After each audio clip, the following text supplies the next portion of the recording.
This podcast is for educational and entertainment purposes only. Listener discretion is advised as some cases contain graphic content. We mean no disrespect to anyone we discuss in this podcast except our exes. Everyone is innocent until proven guilty. However, we will be expressing our personal opinions. Buckle up, Buttercup. Hey guys, it's Cynthia. And I'm Wes, and this is Love and Luminol, a true crime podcast. Yay! It's storming, so you'll hear thunder and shit going on, but whatever. It's just God's farts. It's God's farts. But this week we're going, since it's Valentine's Day weekend, going to hit on some love. Kinda. Some, aww. So, we're going to hit on Katherine Knight. Want to touch that case? You ever heard of that? No. I've heard of Bobby Knight, but not Katherine. True. Well, you'll figure out a little bit about Katherine. Okay. All right, let's dive into this one. Here we go.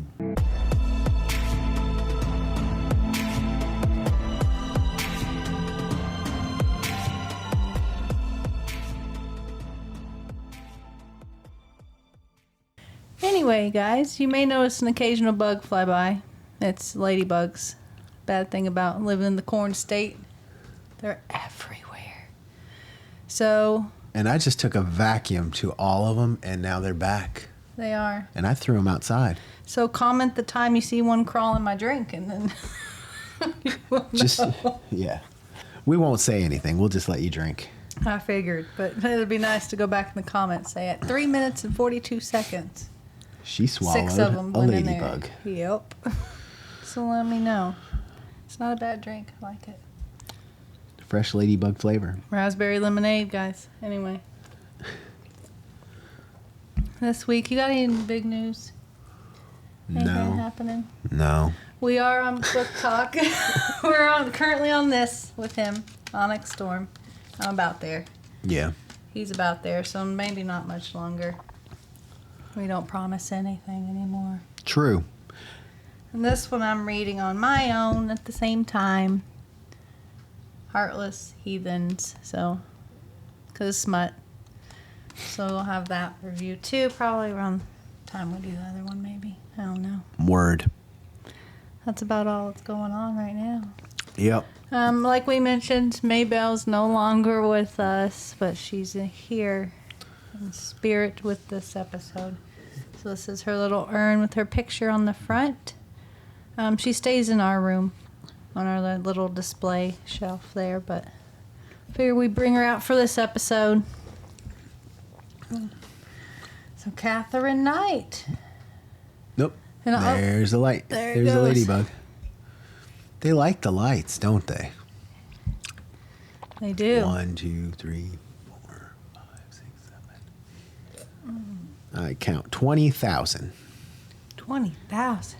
I wonder if I put that. I might prevent something from happening, but oh Lord. Anyway. So, Katherine Knight. I said Valentine's Day weekend. I said love, but more like a domestic violence relationship. That's not love. No. Where actually the woman, she is the perpetrator. Well. So for those that think men can't be a victim of domestic violence, this is your case. Yes, it's definitely my case. Yeah, yes, they can. Yeah, definitely your case. Not close to what, I mean, worse than what you've been through, but still. Oh, yeah, definitely. Still. I just got punched in the face a couple of times. Yeah. But good thing she didn't hit too hard, I guess. I mean, it was enough to put a hole in my lip and make me spit out blood, but... Ooh. True. Never mind. But Katherine Knight, so never heard of her? No, I have not. She is from Aberdeen, Australia. Oh. Yeah. Born October 24th of 1955, a Scorpio. Uh-oh. I don't associate with her, nope. Should I be worried? But, no. No. Well, that's a picture of her. You can tell this case I had done and set in my ready-to-go folder because I still use that app that fixes pictures. Yeah. The damn picture app. Yeah. So this was back. So this case, rereading it, I might be like, oh, what? So, it's been a minute. But she had children, Melissa Ann Kellett, Sarah Saunders, Eric Chillingworth, and Natasha Marie Kellett. So she had 4 kids. Okay. 3 girls and a boy. Her parents were Barbara Ruffin and Ken Knight. So, Barbara, her mother, born 1930, died in 86. Had been married to a Scottish-born John Jack, is his nickname, Jack. John Jack. Ruffin, and lived with him in a small town of Aberdeen. So that was her mother. Okay. And they had 4 sons before she had an affair with a Ken's was known by, Kenneth Charles Knight. So her mom had 4 sons before she had an affair with this Ken Knight. Alrighty. Ken Knight was born in 27, so he's 3 years older than Barbara, and died in 2009. But she had an affair with him in 73. All right. Yeah. Ken was a friend of Jack's and a co-worker of hers. Well, So yeah, that was her husband's friend and her co-worker. not surprising. To make it simple, I'm going to refer to her first husband, who went by John, as his actual name, Jack. Since Katherine also dates another man later on named John, so I didn't want you to Okay, get so we'll separate confused. them out. This is Jack. Jack, yep. So that way you don't get John and John confused. It'd be a little gross down the line there. Well, she's got to get herself a bunch of Johns. Yeah. That's a horror joke. But, just so you know what he was referring to. Local backlash and bullying forced her and Ken to move to Moree. So since I guess she was being bullied for this affair, she had to relocate. Gotcha. It's a rough life out there. But none of her sons went with her. She left all 4 boys back. That sounds familiar. She left all 4 boys back there. Back with their father. We didn't say that. We didn't. The 2 oldest boys stayed with Jack. That was their dad. And the 2 youngest went to live with an aunt in Sydney. 3, 2, 1. Oh, I thought I was going to count it on. Yeah. Yeah, I told We're you. setting the mood. Background noise. So the kids split. 2 oldest with the dad, 2 youngest with the aunt. Okay. Don't know why, but Barbara had 4 more kids with Ken. 8 kids total Wait. came out of this woman. Barbie and Ken. I just saw that. But she had twin girls born in 55 in Tenterfield. All right. So Katherine was one of those twins. Gotcha. Yeah. Okay, so Katherine's childhood was full of severe physical abuse. Mm-hmm. In 1959, Jack, that was Barbara's first husband, last husband, Mm-hmm. with the 2 older boys, he died in 1959. And so those 2 boys that were living with him moved in with Barbara and Ken. Gotcha. Yep, Katherine was, one of there with her 3 siblings, and now 2 other ones moved in. Gotcha. So they're filling up the house. Full household. Ken was a violent alcoholic, so temper flared, all those Oh, boy. kids. It was a very rough childhood. Ken would rape his wife Barbara, Katherine's mom, 10 times a day. Jesus. Yeah. Barbara would tell her daughters intimate details of her sex life and how much she hated sex and men. So she was plowing that into Katherine's mind, Wow. just giving her all these details and how much she hates it and all this stuff. So later, when Katherine was older, she complained to her mom that one of her partners at the time, her boyfriend at the time, wanted her to take part in a sexual act. And Okay. Barbara, her mom, told her to just, quote, put up with it and stop complaining.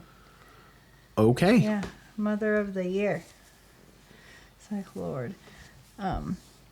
Katherine claims she was sexually assaulted by several members of her family, but not by Ken, not by her father, Okay. which continued until she was 11. So from a Jesus. young age up until 11, she was sexually assaulted by several family members. Barbara's great-grandmother, so that's way back, Catherine, so like Barbara's great-grandmother was an indigenous Australian from the Moree area who'd married an Irishman. So Barbara was very proud of that heritage and identified as Aboriginal. Okay. So she took in that kind of household living scenario. It was kept a family secret due to racism in the area running rapid.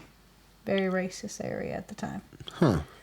But Katherine was also close to a couple of her family members, her twin and her uncle, Oscar Knight. So she was only close to a couple of them, her twin and then her uncle. Okay. And her uncle happened to be a champion horseman. So, yeah. But Oscar, that's her uncle, committed suicide in 1969. So he killed himself in 69. And Katherine maintains that his ghost visits her throughout her life. Okay. So she says he's haunting her. Alrighty then. What else he got to do, I guess. The family moved back to Aberdeen that same year. So in 69, when he died, they moved back. Okay. So Barbara, Ken, Katherine, all their kids, all the siblings moved all back. And that is a picture of Aberdeen, welcome to Aberdeen sign.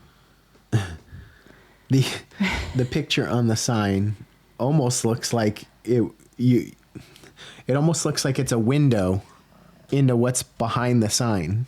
It's kind of weird. Mm-hmm. Because of the green and the blue from the sky, it almost looks like it's just a cutout hole and you can see behind it. It does.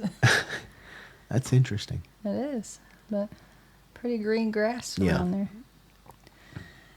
But they moved back. And then Katherine started going to Musselwellbrook High School.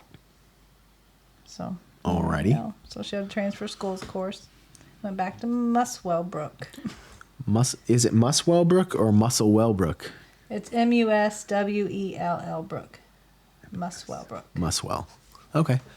Where, you wouldn't imagine, she was remembered as being a bully who picked on smaller children. Okay. You know, she's raised in an abusive household, so. Yeah. That's usually the case. Yep, she Bullies was the bully. usually are abused at home. She assaulted one boy with a weapon and was once injured by a teacher who was found to have used self-defense. Damn. Yeah, so I guess she started whooping on this teacher. They fought back and she got hurt, but it was found as self-defense. Just beat this kid up in high school hallway. Oh my gosh, That's great. I couldn't imagine. When not in a bad mood, Katherine was a model student and even received rewards for her behavior. But also would throw punches at the teacher. Had teachers needing self-defense when dealing with her. All right. You know. I mean, Wow. it There's depends no on the in day, middle I with guess. her. Yeah, depends on what she's going through. But she left school at the age of 15 and didn't learn how to read or write.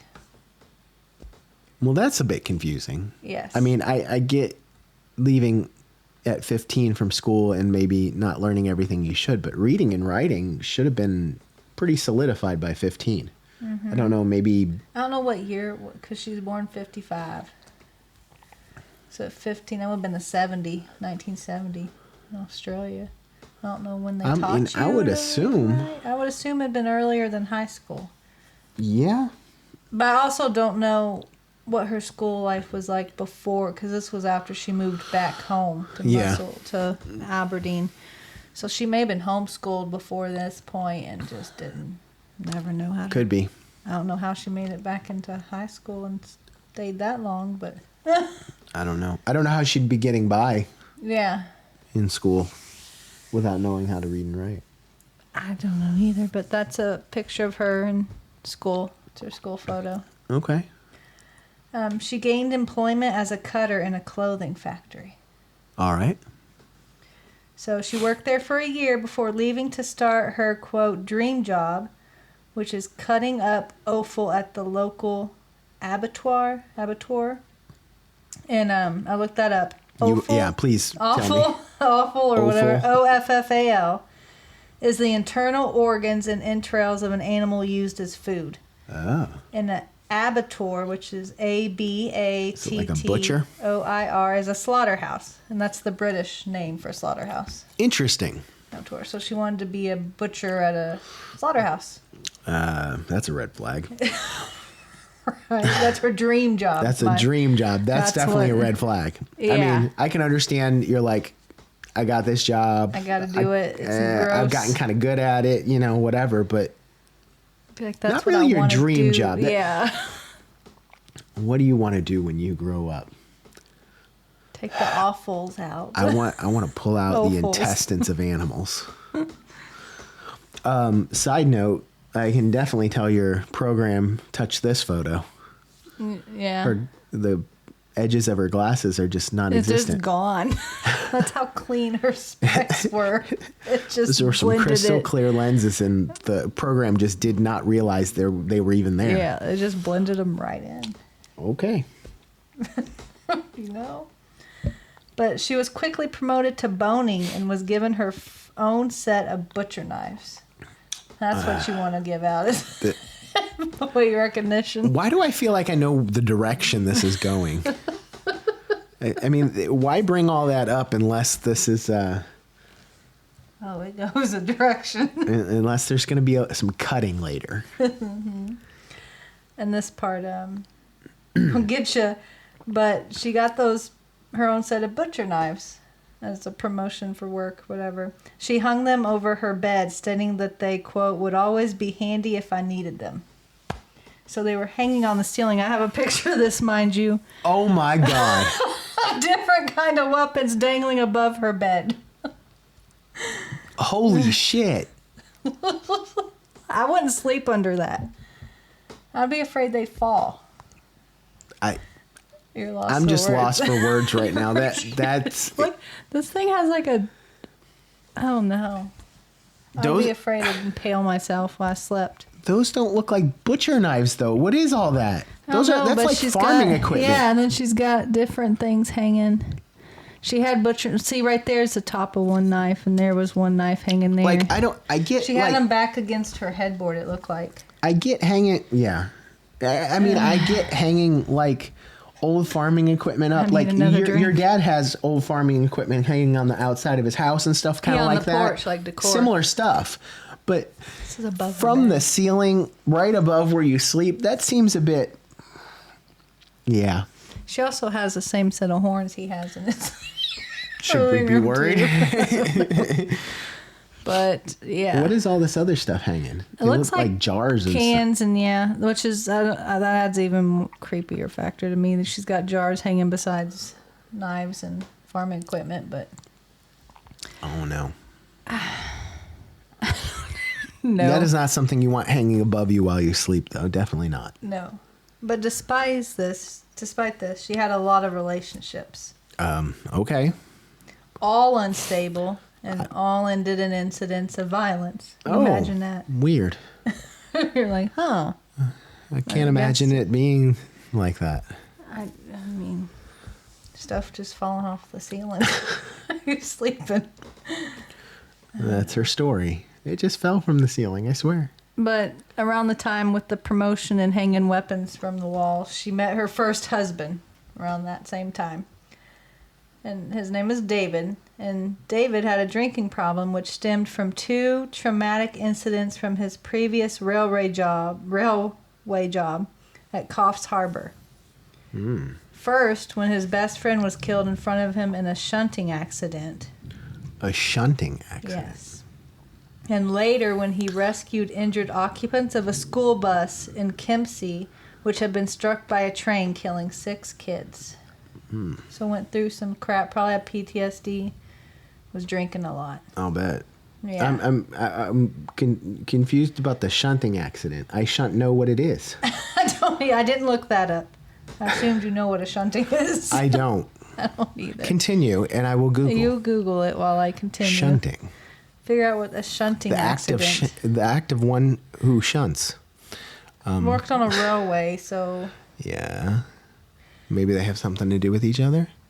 possible, but Shunting. he eventually lost the job due to deteriorating performance and behavior. I mean, imagine that. It's a lot of drinking. He began working at the butcher shop, Abattoir, and became friends with Catherine's brother. So her brother must have worked there too. Mm-hmm. I was gonna say I was watching you research. Oh, okay. So in America, we would call it switching. So like when they switch tracks or like load, like attach more train sections. So it must have not turned or something. Shunting, switching operation. A task of such personnel is dangerous. I'm trying to find an exact Example. shunting in railway opera is the process of sorting items of rolling stock into complete trains, or the reverse. In the United States, it's actively known as switching. So they would move this thing to move different carts to different trains? Yeah, I think it's a matter of adding like additional Carts to trains? carts to the train, or removing them and moving them around in different orders and stuff. Got squished or something. Okay. Makes Now we sense. know we no longer know what it is. You know what the shunting is.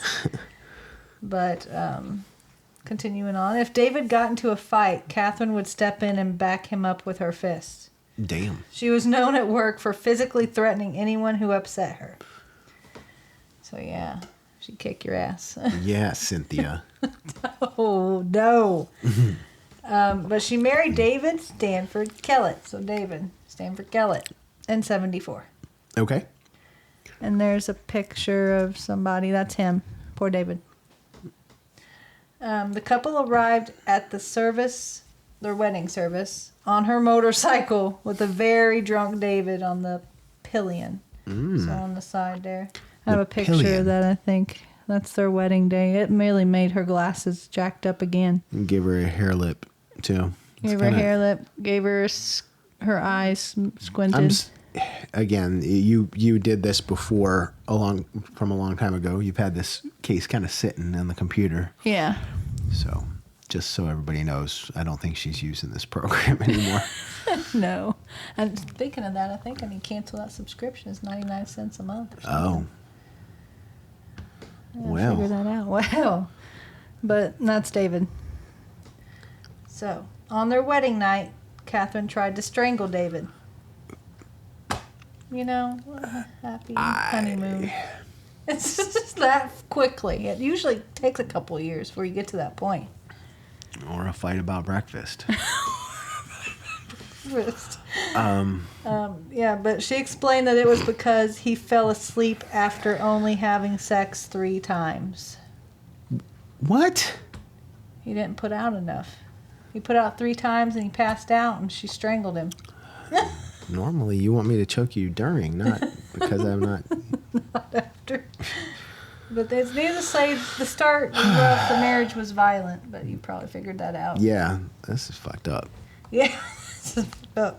One occasion, a heavily pregnant Catherine burned all of David's clothes and shoes before hitting him in the back of the head with a frying pan. All because he arrived home late from a darts competition after reaching the finals. What the fuck? Good job on your finals, and then she cracked him in the head. What is up? I know, right? But it kind of reminds me of the old 1950s, like like Ting. the wife, like, how dare you, ding, Uh-huh. But at the same time, we know it wasn't like No. humorous like that. It was she like, probably wailed him pretty yeah, good. he's probably had some damage. But fearing for his life, he ran to a nearby neighbor's house before collapsing in their yard. Yep. See. Yeah. He suffered a severe skull fracture. Oh my God. So she hit him hard. This was cast iron. Mm-hmm. A skull fracture. Well. Because he was at his dart finals a little too Now late. we know that if you have an intruder and you can't get to the handgun in the safe quick enough, works great. grab the cast iron skillet. It'll work. Work. It'll cause a skull fracture. Bring a skillet to a knife fight. That's how you do it. But police wanted to arrest her for her assault, but she convinced David to drop the charges. That sounds familiar. All right, May of 1976. You remember that? Sure. I remember it as a You single weren't semen. a fleck in your father's eyes. As a single sperm. But in May of 76, their first child is born, Melissa Ann. David left her, so he left Katherine for another woman and moved to Queensland. Unable to continue to put up with the abuse. He's had enough. Finally. Finally. But she was seen the next day violently pushing her baby in a pram down the main street. Don't know what a pram is, but... like a stroller. Oh. She was just shaking the baby to death. It's an English word for a stroller. Oh. I believe. I'm going to Google to make sure I have that right, but I'm pretty sure it is because she was rather violently pushing it around with this newborn baby in it. I think I remember hearing that word in like old Mary Poppins movies or something. Pram. No, it's a pram. A flat. Bottom boat. Hold on. Pram strollers. Baby stroller. I was right. Yeah. But she was admitted to St. Elmo's Hospital in Tamworth because she was violently... St. Elmo. Right there it is. That is the St. Elmo Hospital. It looks like little pop-up cot beds. Some patients in there. Why is you sighing? I mean, the way St. Elmo is written in the corner is not creepy at all, but... Oh my God.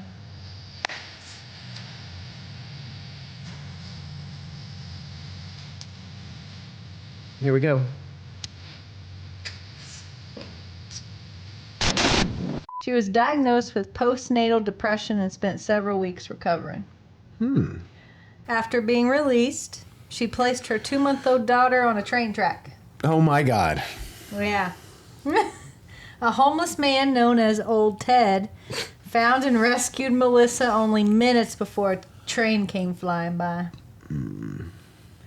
Yeah, they let her out a little early. Yeah. But thanks to good old Ted. Yeah, Old Ted. Katherine then stole an axe and went into town threatening to kill a few random people. What the fuck? Right? She lost her shit. She was arrested and taken back to St. Elmo's. And she checked herself out the next day. I know, right? They don't even do 72-hour holds in this place. They don't. They should have, because a few days later, Katherine cut the face of a woman with one of her knives when she would not take her to Queensland to find David. What the fuck? The woman finally agreed, but escaped after they stopped at a service station. By the time police had arrived, Katherine took a young boy hostage and was threatening him with a knife. Right? She was arrested after police attacked her with brooms and was admitted to Morisset Psychiatric Hospital. Attacked her with brooms? And then taken to a different hospital because this place she just checked herself out of. Like, that place you can get out of too easy. You just say, hey, I'm leaving. And they're like, okay. And then so we brought her to a different place. Yeah. She told nurses at that hospital that she intended to kill the mechanic at the service station because he had repaired David's car, which had allowed him to leave. Wow. How dare that poor guy do his job. When David was informed of the situation by police, he left his girlfriend and moved back to Aberdeen with his mother to support Katherine. What? Right? She was coming after you. You moved back to and her. You're like, I'm going to get closer. That's love. No. That's stupidity. Yeah, no, but he did move back. She was released from that hospital August 9th of 76 into the care of her mother-in-law. Oh, Lord. Uh-huh. They moved to Ipswich. Ipswich. That sounds Yep. information. Yeah, that With sounds familiar. David, where she obtained a job at Dinmore Meatworks, another slaughterhouse. That's all she needs, more practice. And March 6th of 1980, they had another daughter, Natasha Marie. Okay. In 84, Katherine left David and moved to her parents' house in Aberdeen. Yeah, and then to a rented house in nearby Muswellbrook. So she left David this time. And she returned to work at the abattoir, if you say that correctly. Abattoir. She injured her back in 85 and she went on disability. Okay. The government gave her a housing commission residence in Aberdeen. And in 1986, she met 38-year-old minor. And this is where you'll probably get confused again. Minor is in job or underage? 38-year-old minor. I know. It was a joke. I was like, wait, did he not hear me? It was a joke. Oh, no, I got you. You still got the Super Bowl in your mind. A minor. But David Saunders, another David. She left the other David, found another David. This is getting confusing. It does all the time. A lot of Johns, a lot of Davids. A lot of knives hanging above the bed. It just keeps going. But he kept his apartment in Scone, but moved in with Catherine and her 2 daughters. Because somehow she was allowed to keep them after laying one on the train tracks, but whatever. She became jealous of what he did when she was not around. But who knows what that wasn't specified, what he did. But she threw him out a few times. Okay. He would go back to his apartment where she would beg him to return. So she'd throw him out. He'd go, okay, go back to his apartment. She's like, please come back. Yep. In May of 87, she cut the throat of his 2-month-old dingo puppy in front of him as an example of what would happen if he ever had an affair. Jesus. Yeah. Picked his puppy up and slit its throat in front of him. Said, this is what happens if you have an affair. Wow. Yeah. She then knocked him unconscious with a frying pan. Why, we don't know. This seems to be an MO with her. Right? She likes that frying pan and the knives. But it did something, because June of 88, she gave birth to a 3rd daughter, Sarah, which prompted David to put a deposit on a house. What is she doing? What? Why do they stay?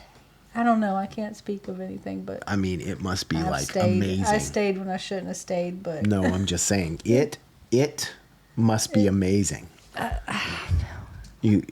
don't get it. that app really fucked that baby up. But that is her 3rd daughter, Sarah. All right. Oh God, it fucked her up. It gave her one eye, and that's it. Catherine paid off the deposit when her workers' comp came through in 89, because remember, she hurt her back. Mm-hmm. She decorated the house with skulls, animal skins, horns, rusty animal traps, leather jackets, old boots, machetes, rakes, and pitchforks. That's all right. I mean, okay.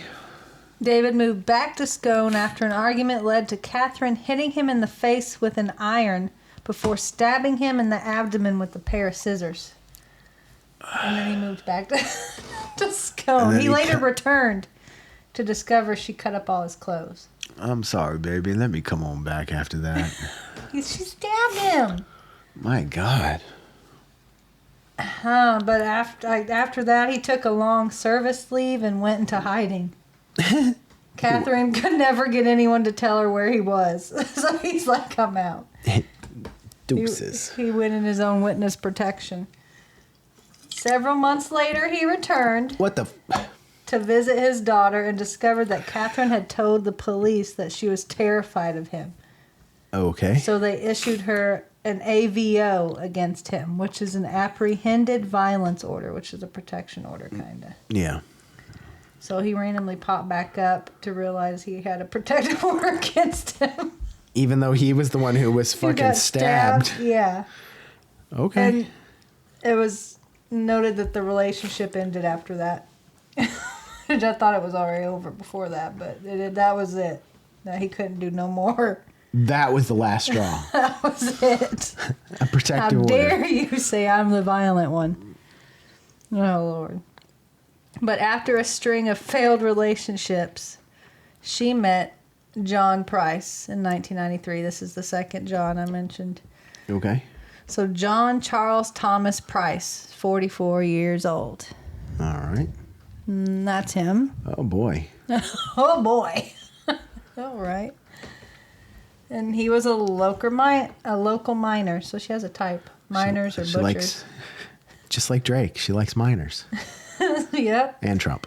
He was born 4/4/55. Same year she was. Okay. So he was just a few months younger. No, wait. A few months older than her. He was the father of 3 children when Katherine began an affair with him. So How's it an affair? she was probably dating somebody at the time. Oh. Okay. John was said to be or he was married at the time. Oh, that's why it's an affair. He was married. Yeah, probably. Gotcha. He was with someone because he said father of 3 children when Katherine began an affair with him. So he was the one who was So it might married. have been, Okay. yeah. I mean, she probably had a boyfriend or two too, but Yeah, it's not really an affair unless you're married, though. oh, makes sense. What? I mean, it's still cheating, but, Yeah. So what? but the phrase affair usually implies you're married. Yeah, because it said John was said to be a warm-hearted man, and his own marriage ended in 88. Katherine was still technically married when she began seeing John. She was still married. She just had a restraining order against him, and he Yeah, never she came just back. didn't have a divorce at the time. So she was still technically married. That's her and him. He looks thrilled. And he's also leaning as far away from her as he can without being out of the picture. He just ducked a frying pan right before this picture was taken, probably. Probably. He's like, That's why he's leaning away. His 2-year-old daughter had remained with his former wife while the 2 older daughters stayed with him. So they stayed with him. mm-hmm. He was aware of Katherine's violent past when he moved her into his house in 95. So he moved her in. These people. All right. He was making a lot of money working in the local mines, and his children liked Katherine. At first, quote, life was a bunch of roses. What they said. At first. At first. The relationship soured over the next 4 years. The relationship went downhill after John refused to marry Katherine. Ah. He said, no. No. He wanted to ensure that his children from a previous marriage inherited his home. So he's like, I got some money. I got a house. I don't want to marry you. I want my kids to get it, so I'm going to stay single to ensure, Gotcha. my will don't get fucked with when I'm gone. Gotcha. A businessman's what he was. Oh, yeah. In 88, they fought over John's refusal to marry her. We were starting to get into some other shady behavior. In retaliation, she videotaped items he had allegedly stolen from work and sent the tape to his boss. Oh, God. God. Yep. Although the items were out-of-date medical kits he thought he could use at home for the kids, he was fired from the job he had for 17 years. Damn. That's some 50 Cent petty shit. See that? You can get someone fired from their job. Right. Yeah. But he kicked Katherine out of his house the same day. I would imagine. You're like, well, that would be the next logical step. Yeah. But a few months later, the relationship started back up. We don't understand what she has on these. It's got to be blackmail or something. No way. I'm going to be real. But she's got velvet vagina or something. I don't know what's going on. But he refused to let her move back in with him. So not that velvety. He's like, listen. We can do this. We can still do some things, but You ain't moving in. you ain't coming back in here. The fighting became more frequent, and most of his friends would no longer have anything to do with him while he dated Katherine. He's like, as long as you're with her, dude, we gonna stay. We gonna be over here. All right? Right? We ain't gonna have no part of this. I mean, let us know if it ever doesn't work out. We'll hang out, but for right now, nah, not so much. If you notice, typical abusive, cut you off from people, so cut him off from his friends. But it doesn't sound like she cut him off from his friends. His friends are like, I just don't want to be around that crazy bitch. Mm-hmm. But from then on, Katherine became more violent. Okay. And one time, she even attempted to stab him in the chest. God. This led to him filing a restraining order and telling his coworkers that if something ever happened to him, it was Catherine's doing. So just so you know. But in February 2000, a series of assaults on John ended with Katherine stabbing him in the chest. Fuck. Finally fed up, he kicked her to the curb. So he lived through that. But, right? That's what it takes, huh? That's what it takes, a stabbing to the chest. But on February 28th, he stopped at the Scone Magistrates Court on his way to work and took out a restraining order in an attempt to keep her away from both him and his children. Okay. All of them. That day at work, he told his coworkers that if he did not come to work the next day, it would be because Katherine killed him. So he knew something was coming. It's not a prediction. It's not. It's a spoiler. She probably threatened him, like, I'm going to kill As you. As Paul Heyman says, this is not a time. prediction. It's a spoiler. Yeah. Despite their pleas for him not to go back home, he said he was afraid that Katherine would kill his kids if he didn't. Jeez. Yeah. When he arrived home, he found that Katherine sent the kids away for a sleepover, although she was not at the home. So when he got home, the house was empty, and he's like, hey, where's my kids? Called her up, said, where's my kids? She's like, oh, I sent them away for the sleepover. So his house was empty. But he has a restraining order. He did. I guess the relationship started back up. I'm lost now. Yeah. I didn't put that detail in there. I guess she got a relationship. He kicked her to the curb, but... He had a restraining order and then said that if anything happens to me tomorrow, it's because she killed me. I guess she... And then he goes home and like... She still had a key to his house, probably. Oh, okay. He still had the restraining order and stuff. It's new, so it probably didn't get served yet. Yeah. Something. She probably still had a way to get in his house, so when he got home and his kids were gone, he's like, where's my kids? And they found out she stopped by and sent them to a sleepover. And then that doesn't left. seem odd at all. Yeah, so he's like, okay, so because it said he spent the evening at his neighbor's, so he went over to the neighbor's house just in case she showed back up. Okay.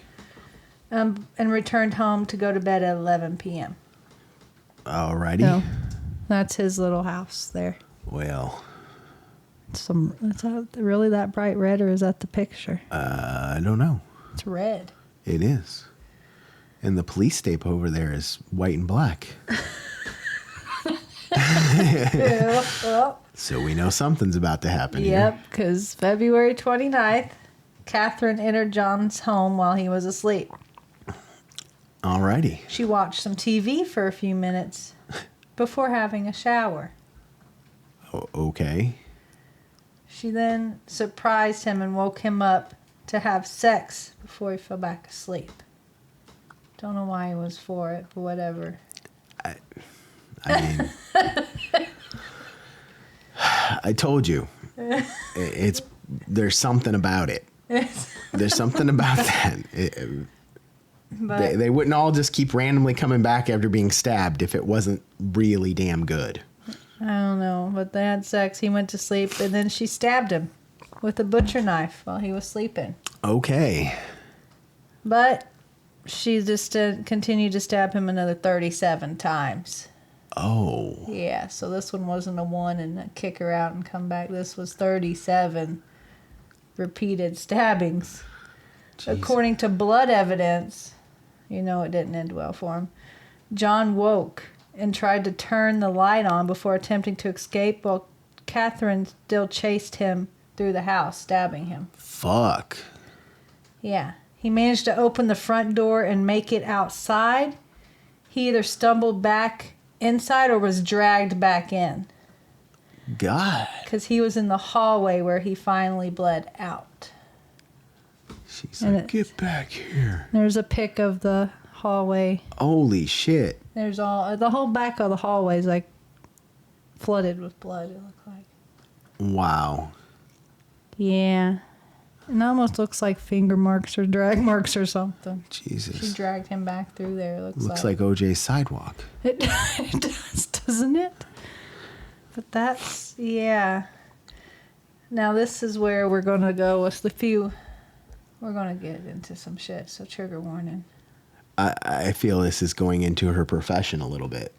It is. Oh, Lord. Because she then skinned his entire body with the expertise she learned working at the slaughterhouse. So she peeled the skin off of him. When she was finished, she placed the body on a meat hook. Oh, my God. She then decapitated him and cooked parts of his body, serving up meat with baked potato, carrot, pumpkin, beetroot, zucchini, cabbage, yellow squash, and gravy in 2 settings at the dinner table. His head and other body parts were found in the kitchen. Okay. She had cooked pieces of John with vegetables and placed them on plates with his adult children's names on notes by each of the plate. She was feeding him to his children. Oh, my God. Yeah, and there's the plate. I mean, it don't look bad. It looks like meat, potatoes. Yeah. I mean, okay. But No, she was planning to feed him to his children. that's insane. Yeah. Later, she just left. But later, Katherine went to Aberdeen and withdrew $1,000 from John's account at the ATM. Okay. Might as well. I mean, he ain't going to need it now. Right. 6 p.m. the next day, on March 1st, a neighbor became concerned when they saw that John's car was still in his driveway. So they're like, That's he kind of a moved. nosy neighbor. Yeah. Your car ain't moved since yesterday. I'm a little concerned. When he did not show up at work, his boss sent a worker to see what was wrong. Both the neighbor... Wow. Really? Yeah. Like, somebody doesn't show up at my work. I call, and I'm like, No call, you no coming show. in today? No answer. Well, no call, no show. Yeah, no, he went up to check. He was a dedicated employee. Wow. But the neighbor and a coworker tried knocking on John's bedroom window to wake him. After a day? Yeah. Then they called police after noticing blood on his front door. Okay. I mean, that I get. Yeah. The police arrived and broke down the back door. And then they walked into what you just witnessed in that photo. And, Plus- and the lovely plates of food. Yeah. They found John, or what left of him, skinned, hanging from that hook. Found his head in a pot with vegetables. Oh. And this is So- a corner of one of the areas where she had the body hanging up. Oh. I think it was in the basement. Yeah, I was think like a Yeah. cellar or something. It So looks she like. had it up, hanging from a meat hook, and that's where she got his the meat. Wow. Yeah. The pot was still warm, estimated to be between 40 to 50 degrees Celsius, which is 104 to 122 degrees Fahrenheit. How was it still warm if it was the next day?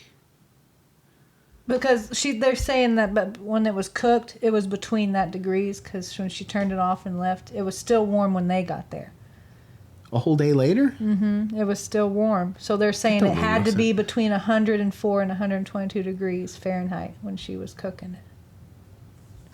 That's weird. Yeah. But okay. Well, I guess it was for helping their timeline or whatever. I don't know. I'm just concerned how it could still be warm the next day. But whatever. But a third plate was thrown into the backyard for an unknown reason. I don't know, I guess she didn't like it. It was speculated that Katherine had tried to eat a plate but couldn't, so tossed it out. Oh, so she tried it. Yeah, not only did they find the macabre murder scene, but they also found Katherine sleeping in bed at the home. Oh, so she She's was still there. Yeah, she's asleep in bed. Okay. She tried to unsuccessfully commit suicide by taking an overdose of pills.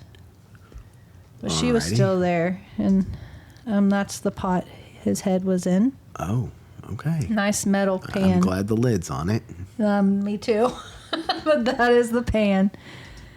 And then that's her in the hospital when she had her overdose. Okay. But a handwritten note from Katherine was found covered in blood and pieces of John's skin.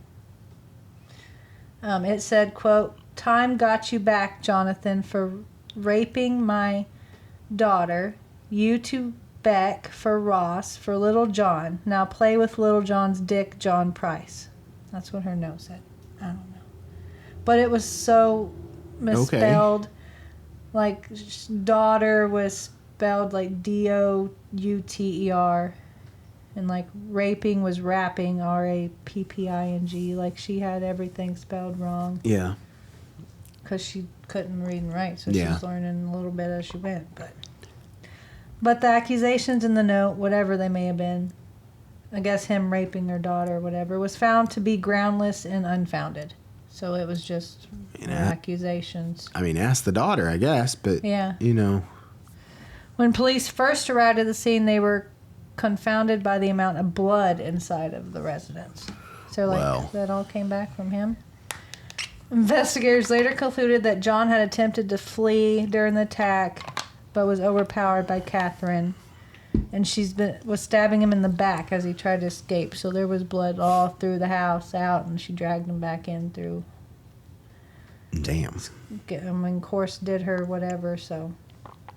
Blood everywhere. Some officers took leave of absence as the crime scene, which included witnessing Catherine's macabre culinary creations, took a toll on them. So there's some officers that had to take some time off. Like, I'm going to need to take some vacation time. Yep. Years later, Sergeant Graham Furlonger described what he saw as a, quote, human pelt and a full skin just hanging from the top door frame. Oh, my God. So she peeled the skin off of him and just tossed it over top of a door. So his skin was dangling from a door. So, wow. Yeah, they seen some nasty shit, and they took some leave. But the autopsy showed that he's been stabbed 37 times in both his front and back. Many of the wounds hit vital organs. But she claimed she was unable to remember committing the murder.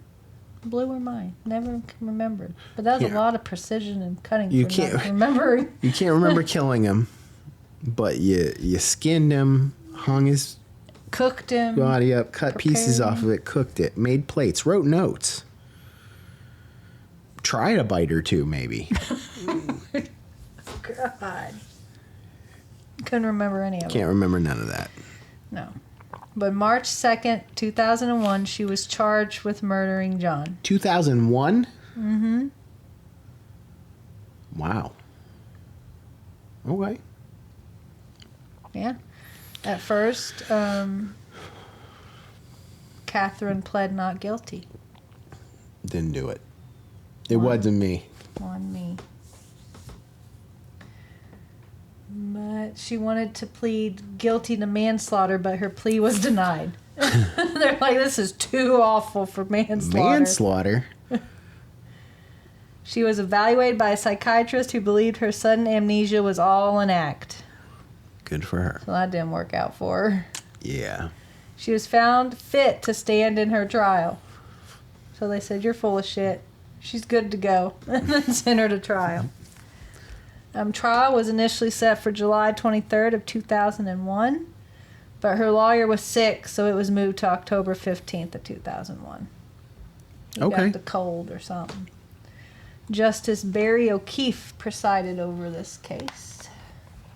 Good old Barry. Good old Barry. He offered the 60 jury prospects, 60 jury prospects, the option of being excused due to the nature of the photographic evidence. Okay. So he's saying you're going to see some shit. He's like, You are welcome to walk out right now. he's like, trigger warning. Right. It's going to get nasty. You're welcome to leave. And 5 of them accepted his offer and left. And then the ones that were like, let's see what we got, you know. Yeah. You got me intrigued now. All of them are in St. Elmo's currently. Well, no. Would you have been with him? Would you have took him up on his offer? Would you have been like, I'm kind of curious what happened? I don't know.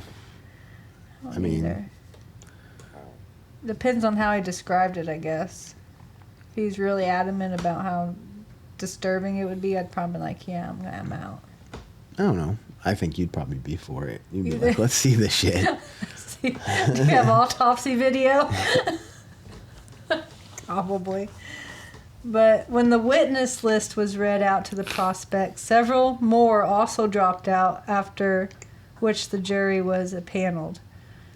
So I guess some of them were new witnesses or whatever and had to drop out. But the court was adjourned until the following day. The following morning, Katherine changed her plea to guilty, and then the jury was dismissed. I guess the jury's only need if she... Oh, yeah. You don't need a jury if it's a guilty plea. So they sent them all off. They got nothing to decide. Well, that was a waste of all their time. She's like, not guilty. They picked all these jury members, sent some home, some left, and now she's like... Try to come back the next day. Nah, guilty. No, guilty. Never mind. They're like, dang it. I gotta go back to work. Like, I was looking forward to this... Those photos. Those photos. Gosh.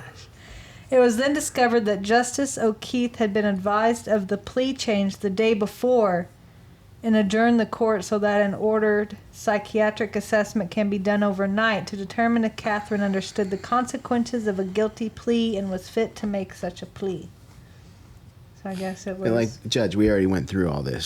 She's good to go, remember? Mm-hmm. Her defense team planned on defending her by claiming that she had amnesia and dissociation, and claims supported by psychiatrists, although they did consider her sane. They're like, she's sane. She just has amnesia, dissociation. We got a couple psych doctors here, but she's sane.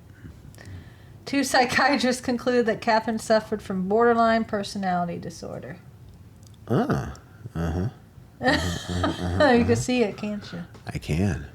No reason has ever been given for the guilty plea, and Katherine refused to accept responsibility for her actions. So even though she says she's guilty, she's like, I don't remember nothing. Mm-hmm. This is news to me. He's dead? I don't know. I was just sleeping in that house forever. But November 8th, at the sentencing hearing, her defense asked that she be excused so that she does not have to hear some of the facts. The hell? But the application was refused. The judge is like, no, you gonna sit here and listen to the shit you did. Yeah. You did it. I mean, you're gonna have to hear about it. Yeah. But when Timothy Lyons took the stand and described, I guess that's the coroner, described the skinning and decapitation, Katherine became hysterical and had to be sedated. The hell? Right. She did it. Why does she need to be sedated? But Justice O'Keefe pointed out that the nature of the crime and Katherine's lack of remorse required a severe penalty. Okay. He's like, you're just playing with us. He sentenced her to life in prison without parole, and that all of her papers be marked, quote, definitely never to be released. Definitely never. Definitely never to be released. He said right on her papers, definitely never to be released. So they wouldn't even consider it. But that's the newspaper article. Woman gets life for murder, desecrating body. Slaughterhouse worker carves up partner and serves him 2 kids. Yeah. Now that's a headline. You'd buy that paper for just that story alone. Yeah, that's a crazy story. But she was the first Australian woman to receive that sentence. Life without parole. Wow. I know. And that's her head peeking through the door. They got her locked up tight. But at her trial, Judge O'Keefe said, quote, the prisoner showed no mercy whatsoever to Mr. Price. The last minutes of his life must have been a time of abject terror for him, and they were a time of utter enjoyment for her. Wow. Mm-hmm. Many books and movies have been done on her case. Interesting. Because, they've probably never seen anything. If this is the first woman sentenced to life, no parole, they ain't seen nothing like this. No. So she was... But there's a book, oh my God. Man-Eater, She's a man-eater. by Ryan Green, the terrifying true story of cannibal killer Katherine Knight. So, in 2006, she appealed her life sentence, claiming that penalty of life in prison without the possibility of parole was too severe for her crime. Don't you do You got to be shitting me. I'm gonna spit that out. You did. So I said, don't you do it. It's too severe of a punishment for what she did. Too severe. That's too much. Justice Peter McClellan, after having a laugh probably, Michael Adams and Megan Latham dismissed the appeal in the New South Wales Court of Criminal Appeal in September, with Justice McClellan writing, quote, This was an appalling crime, almost beyond contemplation in a civilized society. He said this wasn't even human. His This was response should have animalistic. just been, "You got to be shitting me." How dare you waste our time? But she's imprisoned at Silverwater Women's Correctional Center in New South Wales. Which is over in that mess somewhere. Her hobbies include knitting and painting. It has been said that she had She's taken... a Scorpio who enjoys knitting and painting Right. and cooking. And cooking. It has been, that's gross. Yeah. It had been said that she had taken a leadership role in the prison and is a mediator of disputes. So she stops arguments Oh my God. with a frying pan. She did not have a record of prison violence and didn't receive any prison charges. Wow. She was a model prisoner and she died in 2023. Okay. So here, a couple years ago. Interesting. Yes, but She was a model prisoner. she was like in school. She got rewards and shit, and then the next day she's throwing hands with the teacher in the hall. Yeah, but she never got to throwing hands in the prison. No, she was a model prisoner. Well, she carved all the violence out of her. She took it all out on him. My God, yeah, I'd say so. But in that one picture of her peeking through this little hole is actually an interview from a TV show I watched on A&E.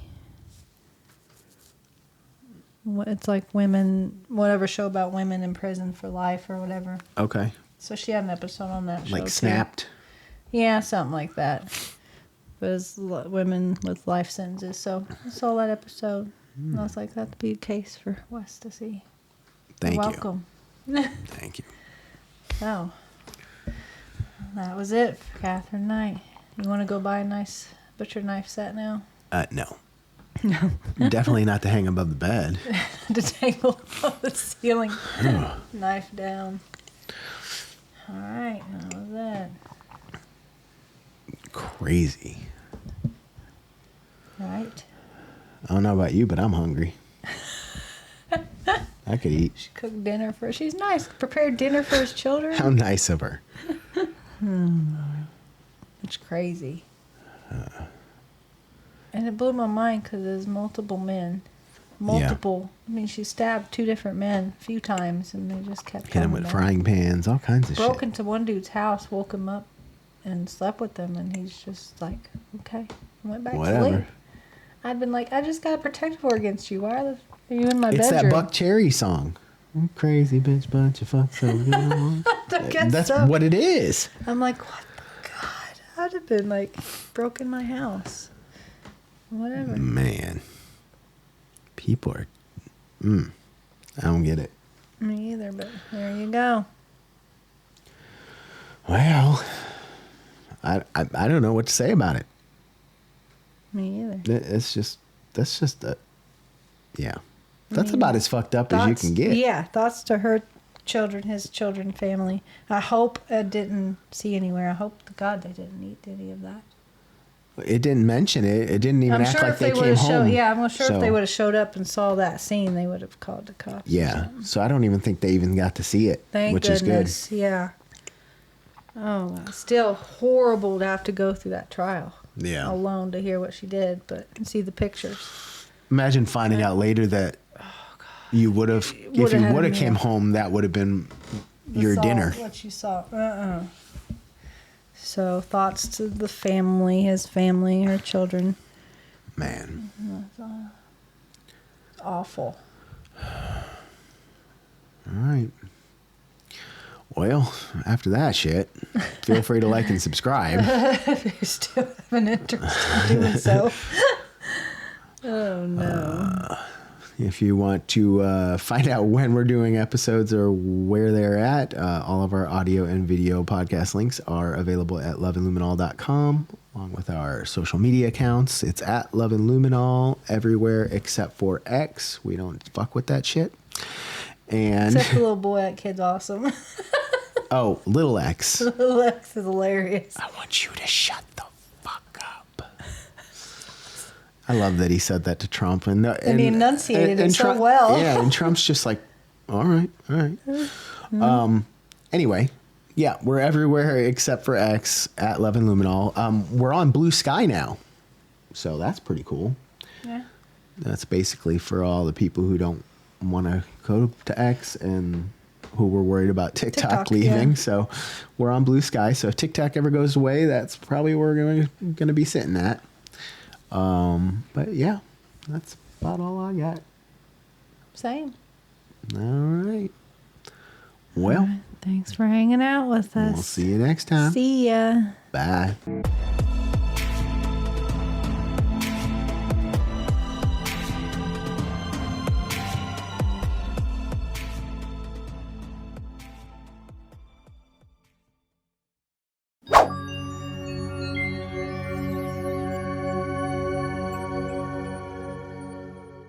Oh, yeah. Yeah, you drink it, girl. Damn it. What? I think there was a ladybug in there.